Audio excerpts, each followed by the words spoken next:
Olá a todos, aula de ciências começando.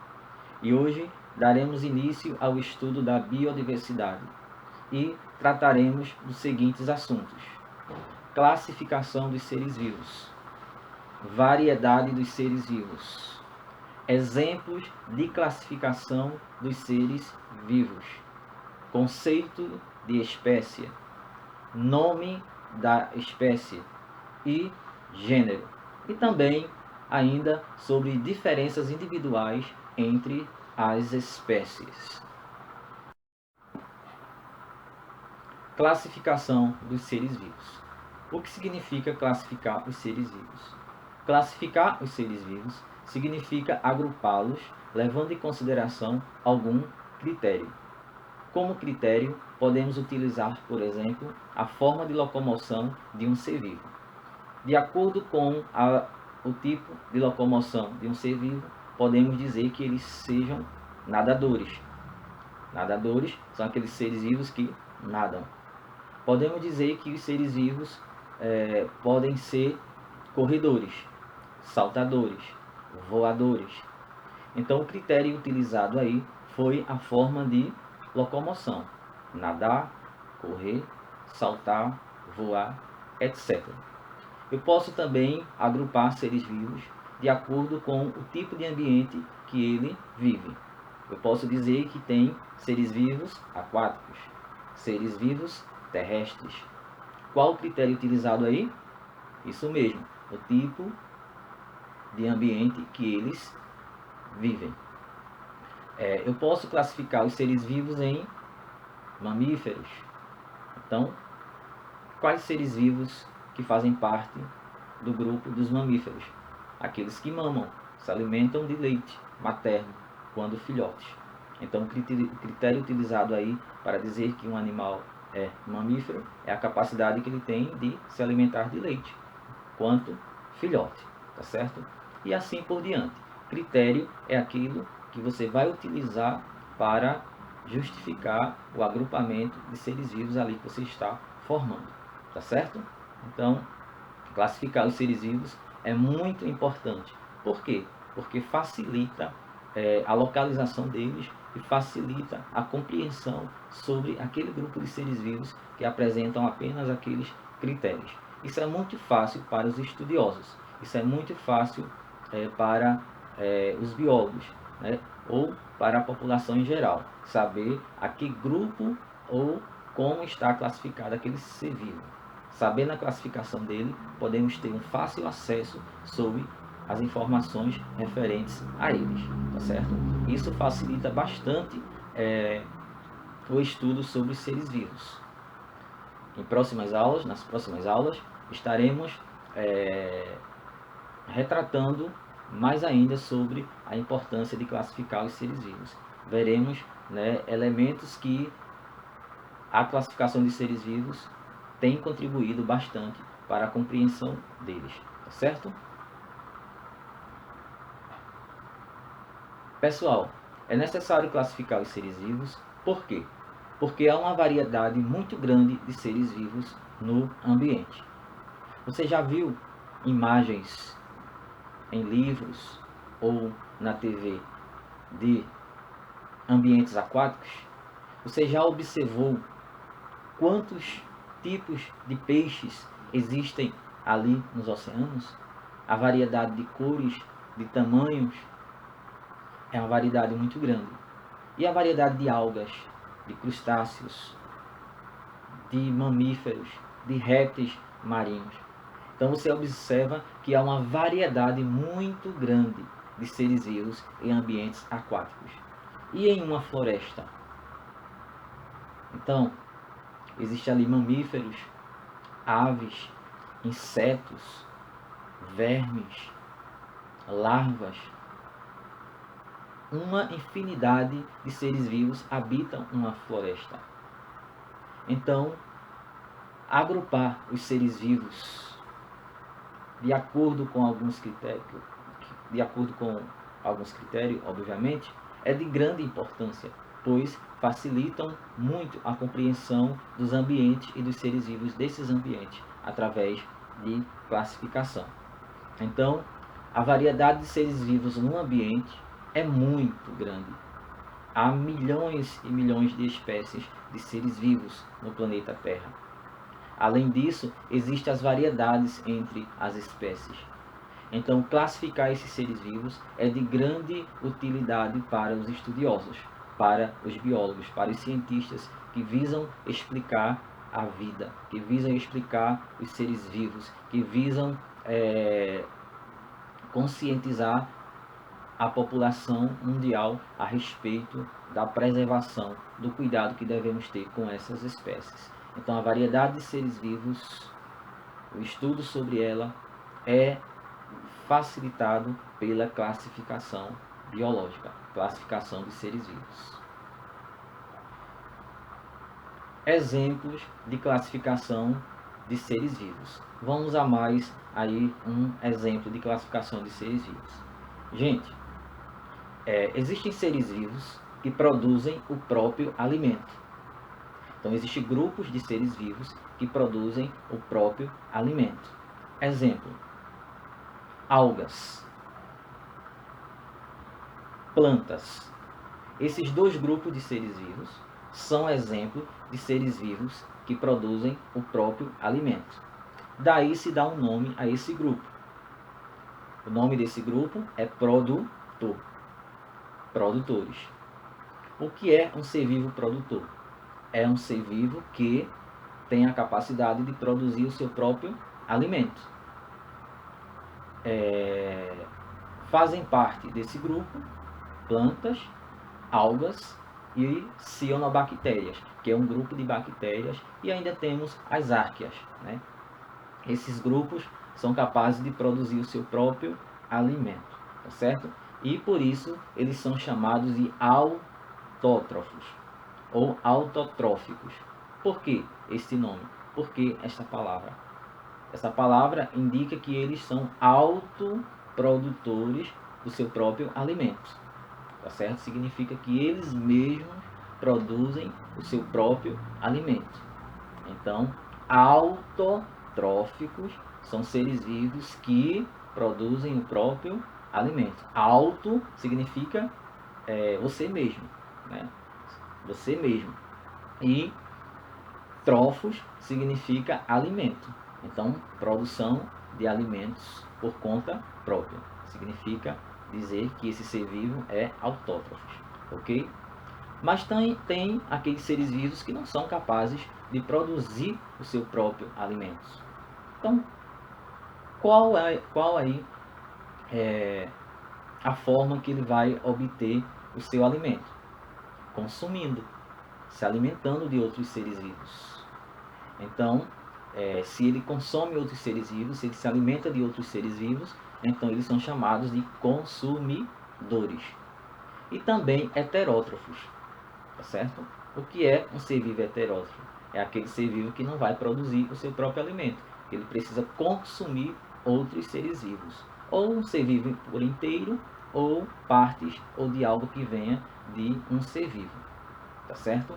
Então, autótrofos são aqueles que produzem o próprio alimento. São os seres vivos produtores.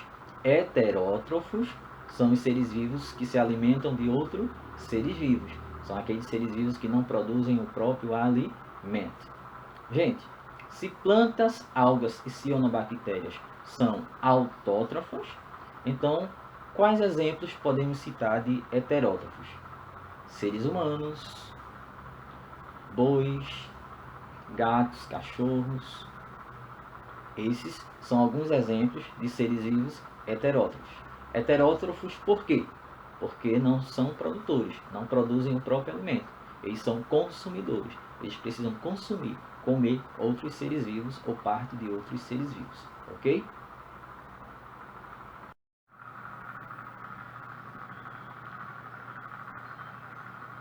Conceito de espécie. O que é espécie? Qual o conceito de espécie?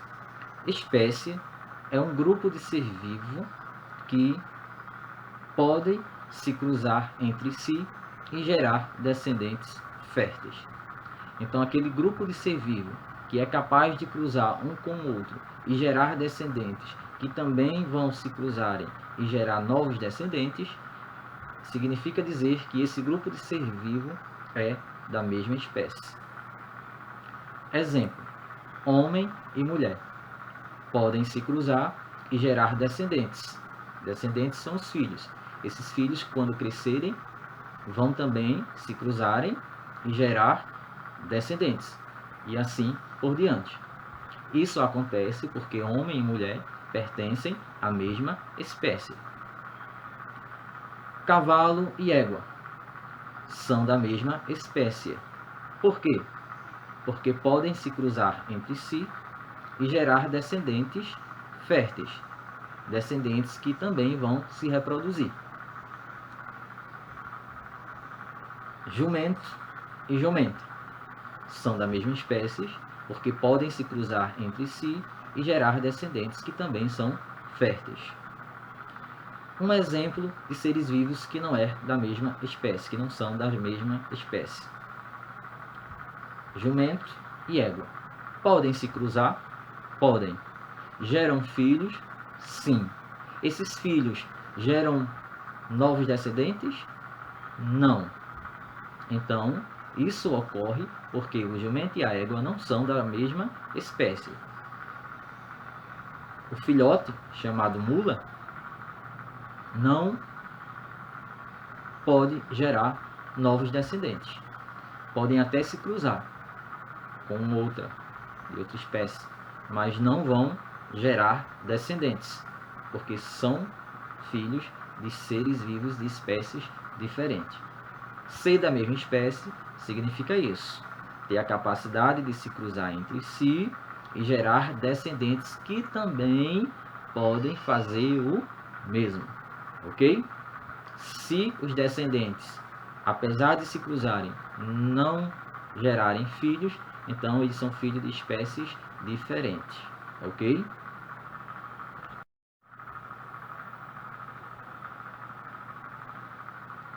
Nome científico de uma espécie. Pessoal,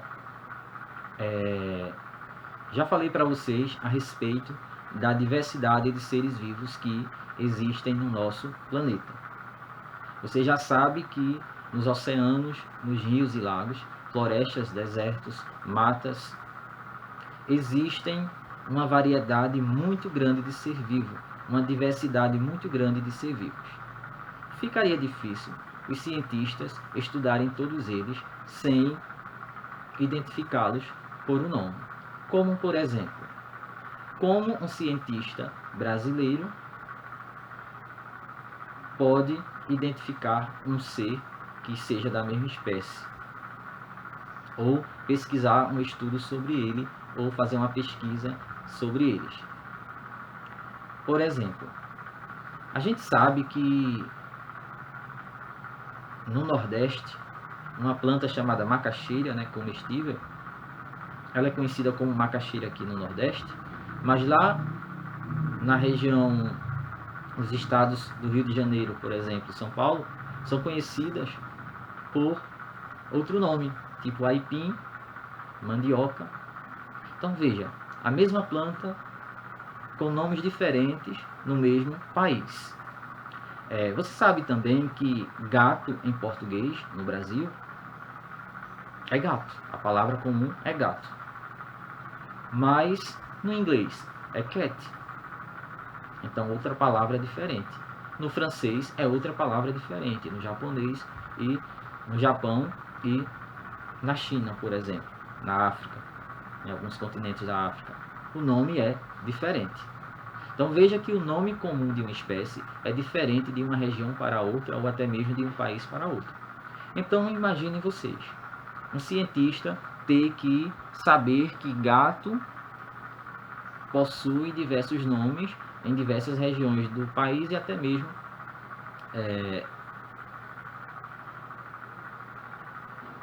do planeta.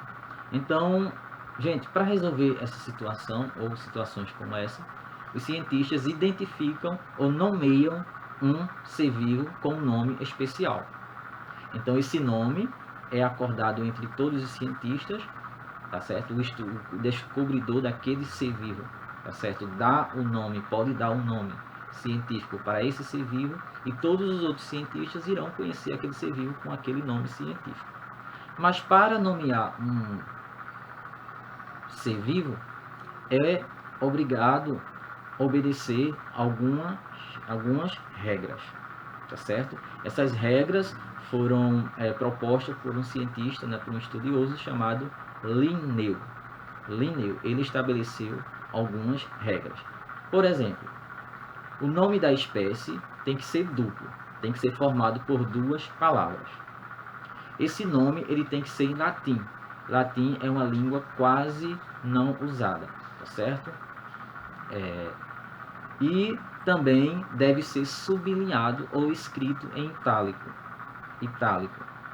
Ok? Por quê? Porque é uma palavra estrangeira. Quando a gente está escrevendo uma palavra estrangeira, a gente tem que destacar ela, ou deixando ela inclinada, se for digitado, por exemplo, ou sublinhar, passar um tracinho abaixo da palavra, indicando que ali é uma palavra estrangeira e não uma palavra do nosso idioma, ok?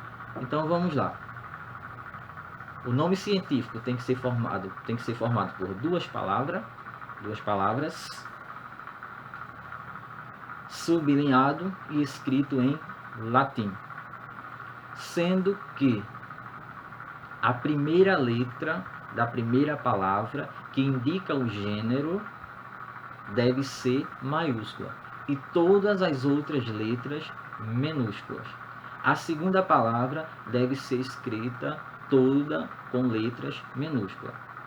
Repetindo, a primeira palavra inicial maiúscula e todas as outras letras minúsculas. Segunda palavra, toda em minúscula, toda em letras minúsculas. Ok? E não esquecer de colocar o tracinho nas duas palavras, por se tratar de um nome de uma palavra estrangeira, que é o latim, certo? Gente, é assim as regras para nomear o cientista. Como exemplo, vou citar o nome da espécie do gato. Como é que os cientistas reconhecem o gato? Gato, cat, que palavra ele usa? Ele pode usar a palavra Felis catus. Felis catus é o nome científico do gato. Então esse nome ele é usado em qualquer região do planeta, tá certo? Todo cientista ao pesquisar vai saber que Felis catus é o nome do gato e outro ser vivo não pode receber este mesmo nome, tá certo? Então assim os cientistas sabem que animais estão falando, estão estudando através desse nome científico. Isso vai facilitar o trabalho deles, ok? Identificação do gênero de um ser vivo. O que significa ser do mesmo gênero? Ser do mesmo gênero significa compartilhar algumas características comuns. Exemplo, o leão, a onça e o tigre são espécies diferentes, mas que apresentam algumas características semelhantes, como exemplo, possuem pelos, são carnívoros, têm garras, etc. Gente, o leão, o nome da espécie dele é Panthera leo. Do tigre é Panthera tigris. Da onça é Panthera onca. Notem que a primeira palavra para os três foi a mesma. Panthera onca, Panthera tigris e Panthera leo. A primeira palavra apareceu nos três. É essa primeira palavra aí que a gente chama de gênero. É o gênero. A primeira palavra do nome da espécie indica o gênero. Indica que aquelas espécies ali são semelhantes e estão agrupadas em um grupo chamado gênero. Um gênero é formado por várias espécies que possuem alguma semelhança. Ok? Então, qual é o gênero do leão? Pantera. Qual é o gênero da onça? Pantera. Qual é o gênero do tigre? Pantera. Valeu? Até a próxima.